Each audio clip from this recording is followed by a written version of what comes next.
era entender o que representava essa... Entender o que representava essas variáveis. Por isso que eu fiz questão de continuar ali representando para vocês. Então, a minha lei é essa, presta atenção. Essa é a minha lei genérica, tá? Essa é a lei genérica. Ele dá duas situações.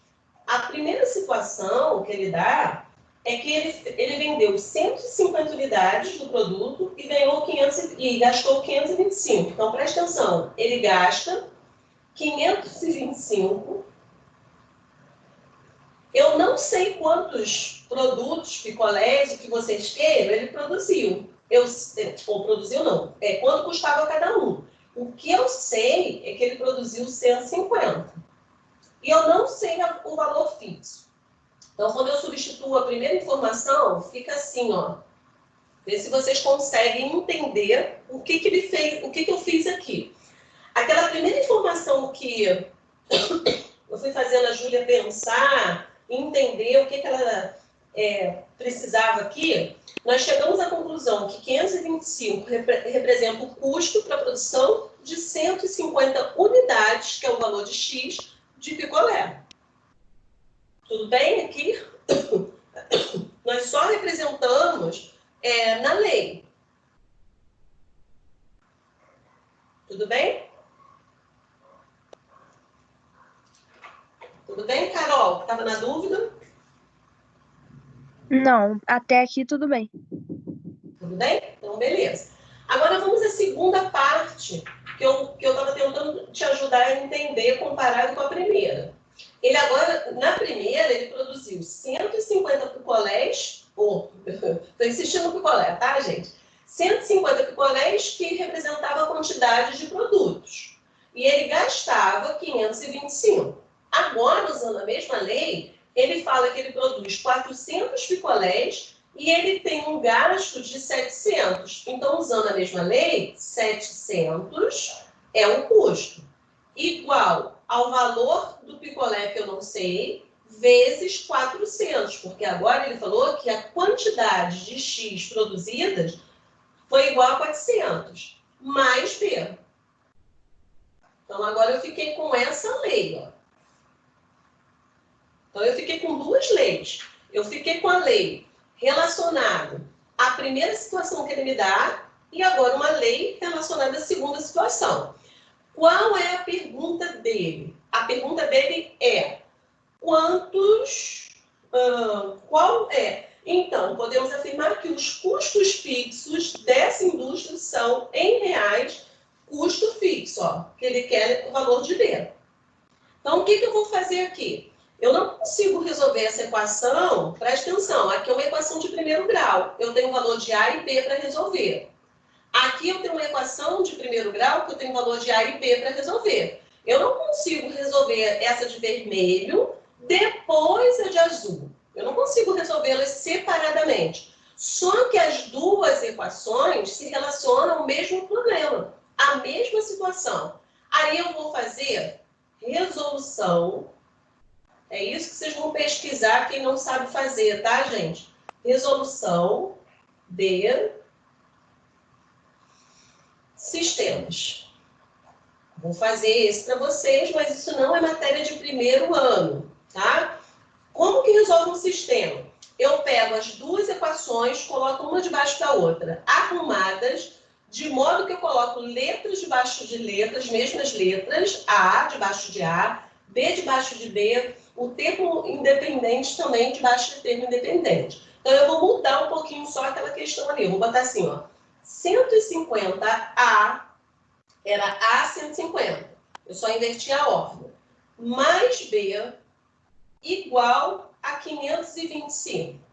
Teve uma questão lá para trás, se eu não me engano, acho que foi o Renan, que me perguntou se eu poderia fazer inversão disso daqui no sinal de igualdade. E eu falei que poderia. Então, é exatamente isso que eu estou fazendo. Então, eu peguei essa lei e transformei ela nesse modelo aqui, tá? Na verdade, eu não alterei nada a lei. Agora, eu vou pegar a 2 e vou colocar debaixo dessa com os números e letras, uma debaixo da outra. Então, era A400, Eu vou colocar 400A. Era mais B, debaixo de mais B, igual aos 700. Sistema ele é resolvível assim, ó. Ele vai ter chaves no cantinho. Quando o professor ensina para vocês resolução de sistema, ele já dá prontinho assim para vocês, ó. Aqui vocês tiveram que montar a ideia do sistema, junto com a problemática que apareceu. Então, agora, o que eu vou fazer? Qual o objetivo de resolver um sistema? Descobrir o valor de A e B. A pergunta é o valor de B. Então, eu vou tentar resolver de modo que eu consiga resolver o valor de A e de B. E, no final, eu dou a resposta que ele pede, que é o valor de B. Então, o que eu faço? Existem 3 métodos de resolução do sistema. Eu vou colocar aqui para vocês pesquisarem. Existe o de adição,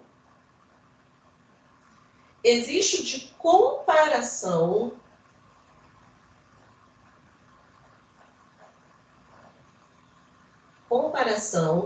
e existe o de substituição. Vocês podem usar qualquer dos 3 métodos para resolver um sistema. Eu vou fazer da adição. Só que a minha adição aqui, adição que a gente chama de adição algébrica, tá? A minha adição aqui, na verdade, vai ser uma subtração, tá? Eu vou subtrair uma da outra. Então, essa daqui tem números maiores, ó, 400 e 700. Eu vou subtrair a de baixo pela de cima. 400 menos 150 dá 250. B menos B dá 0. Então, não preciso escrever. 700 menos 525 vai dar 175. Esse é o valor que a gente está indo para descobrir o valor de A. O valor de A é igual a 175 dividido por 250. Ou seja, quanto vale o meu picolé, digamos assim? Lembra que lá em cima na lei é o valor de cada unidade multiplicado pela unidade que eu vou vender. Alguém faz, por gentileza, essa conta aí para mim, para facilitar? Quanto dá 175 dividido por 250?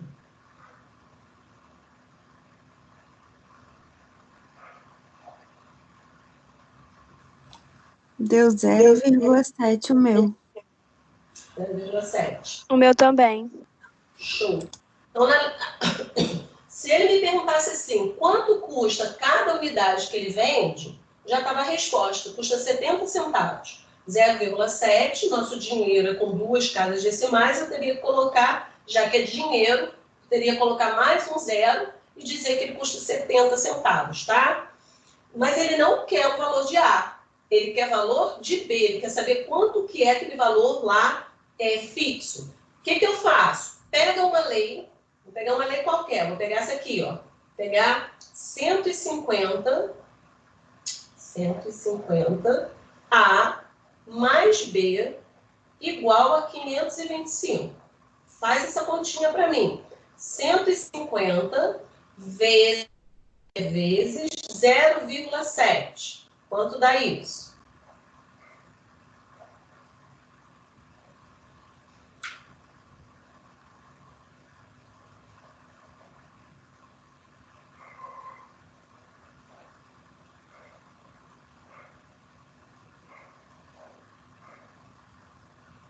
Deu 105, gente.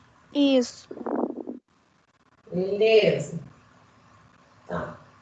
Esquece aqui, que eu estava fazendo mentalmente, tá? Enquanto vocês estavam aí. Então, vou voltar para entender. Nós fizemos a resolução de sistema por esse método aqui de adição. Eu subtraí, na verdade, a segunda da primeira. Então, ficou 400 menos 150 deu 250, B menos B sumiu, 700 menos 525 deu 175. 250 vem para cá, deu 0,70 o valor de cada unidade. Mas não é o que ele quer. Ele quer o valor fixo. Então, eu peguei a lei, peguei uma das leis, tem 2, eu posso escolher uma, eu peguei a primeira, 150 vezes o valor que nós encontramos, mais B igual a 525. Multiplicando 150 por 0,7, deu 105, mais B igual a 525. Aí, a Fernanda falou que tinha achado o resultado 420, ó. Perfeito, Fernando. Ó, 525, 105 vai para o outro lado, subtraindo. O valor de B, que é o que ele quer, é igual a 420. Está aí resolvido pelo sistema, né? Resolução do sistema. Fernanda, você fez dessa forma ou você fez de outra maneira? Eu fiz multiplicando por -1, e aí depois eu só substituí na outra equação. Show, muito bem, parabéns. Na verdade, quando eu falo em adição, falo adição algébrica, que vale aqui adição e subtração. É somar com o negativo, né? Eu fiz com que todos aqueles fossem negativos, então o que você fez, multiplicar por -1, é a mesma ideia, e só que eu somei um pelo outro, você substituiu. Tranquilo. Carolita, tudo bem? Tudo sim, professora. Eu aconselho, não só você, mas a turma inteira, voltar nesse tema aqui, ó. Resolução de sistemas. A minha filha brinca muito, ela está no 3º ano do ensino médio, ela brinca muito assim, matemática tudo se resolve por regras de 3. Existem alguns conhecimentos que são fundamentais para qualquer etapa de resolução de vários tipos de questões. Regra de 3 é uma, vocês aprendem isso no 7º ano. E resolução de sistemas é outra maneira. Então, vale a pena voltar para poder rever esse conteúdo. E depois, a Pâmela pediu o número 5, né, Pâmela? Foi isso? Sim. Então, vou aproveitar porque o número 5 é uma análise do gráfico. Eu vou fazer a leitura aqui com vocês e depois a gente vai analisar os gráficos. Ele fala que uma empresa produz jogos pedagógicos para computadores com custo fixo de R$1.000 e custo variável de R$100 por unidade de jogos produzidos.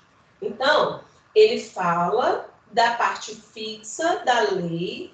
Vamos voltar na função geral, f de x igual a x mais b. Então, ele fala da parte fixa, que é o B, e da parte variável, que é o A, tá? Então, isso é sempre importante avaliar em qualquer questão. Desse modo, um custo total, X jogos produzidos, é dado por 1 mais 0,1x em R$1.000. Então, presta atenção. Ele falou que a cada R$1.000 lá em cima, porque se eu não tivesse lido, vamos ler só até aqui, ó. Uma empresa produz jogos pedagógicos para computadores com custo fixo de R$1.000 e custo variável de 100 por unidade de jogo produzido. Se eu tivesse feito a pergunta assim, qual é a lei? A lei seria custo de X é igual à parte variável, que é R$100 por unidade, R$100 por cada unidade, mais 1.000. Se eu não tivesse pedido para vocês a lei, se eu tivesse pedido para vocês a lei, essa seria a lei. Só que ele transformou um pouquinho essa lei. Ele deu uma outra interpretação para essa lei. Vão entender o que ele faz aqui? Ele fala assim, de modo que o custo total de X jogos produzidos é dado por C de X igual a 1 mais 0,1x em R$1.000. Então, ele mudou essa lei da seguinte maneira. Ó. Vamos colocar a lei que ele colocou ali agora.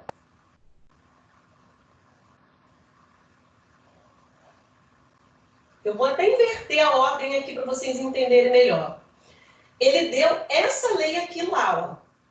Só que ele deu invertida, que não faz a menor diferença por causa da propriedade comutativa, que a ordem das parcelas somadas não muda nada. Somar 2 mais 3 é a mesma coisa que somar 3 mais 2. Eu só botei nessa ordem porque essa é a ordem de AX mais B, tá? Onde aparece o X. Olha o que ele fez. Por que ele colocou entre parênteses que é em R$ 1.000? Porque o custo de R$ 1.000 agora se transformou em 1. Ele pegou essa lei aqui e dividiu essa lei em 1.000. Então, 1.000 dividido por 1.000 deu 1. E 100 dividido por 1.000 dá 0,1. É a mesma lei, gente, a nível de proporcionalidade. A única coisa que ele fez é que essa lei aqui é para cada 1.000. Então, assim, a cada R$ 1.000 de custo fixo que ele tem, essa lei aqui que corresponde ao que ele quer de custo, ao que ele quer descobrir de custo, tá? É só para poder complicar um pouquinho a interpretação do texto para vocês.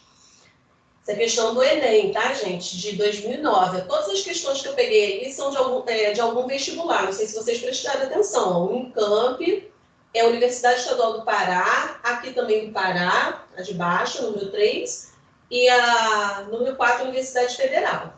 Então, vamos continuar. A gerência de empresa determina que o preço de venda do produto seja de R$ 700. Com isso, a receita bruta para X jogos é dada por R de X igual a 0,7x em R$ 1.000. Então, de novo, se eu fosse... peraí, vou pegar outra folha, que isso aí já está escrita.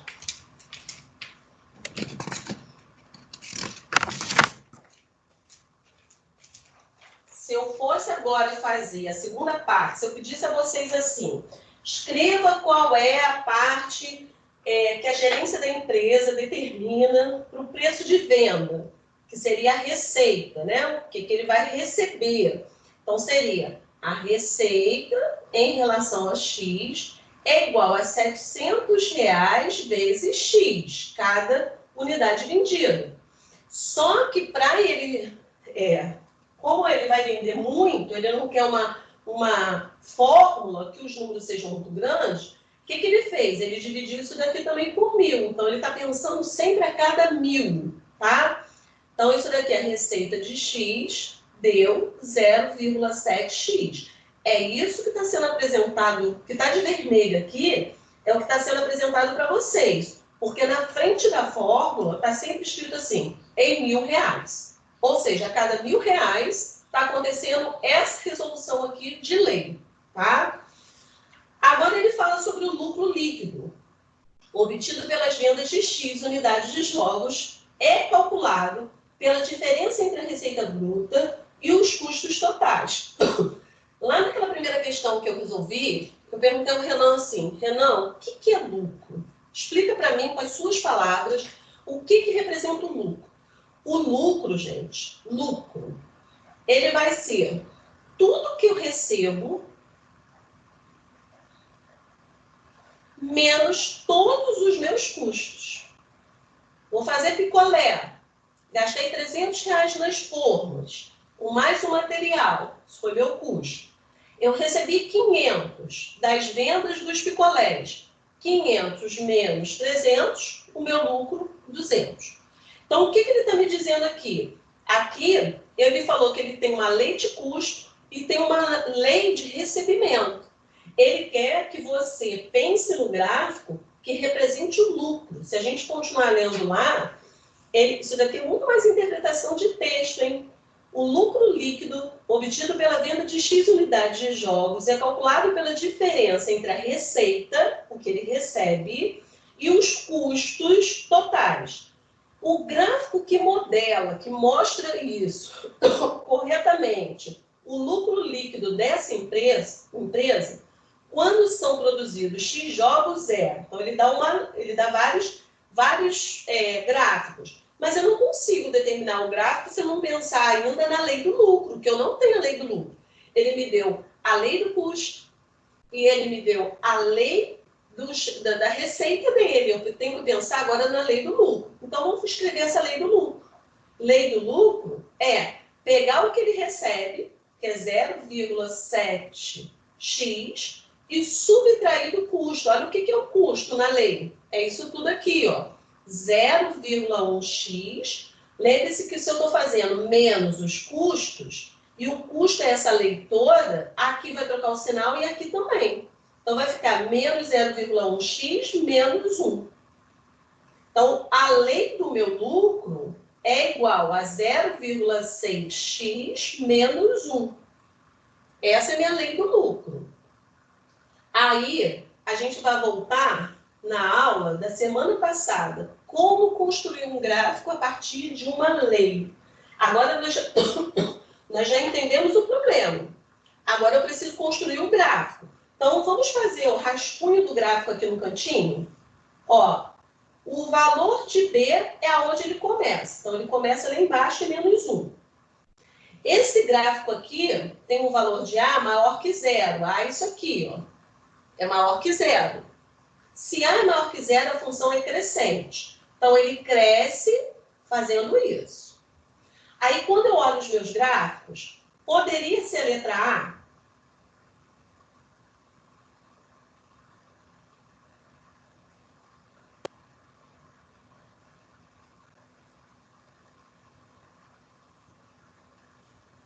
Oi, gente. Eu acho que não, professora. Por que não? Porque a letra A tá, o 1 tá no... Peraí. Tá 1 em vez de menos 1. Excelente observação. Não pode ser esse gráfico. Alguém poderia falar se pode ou não ser a letra B?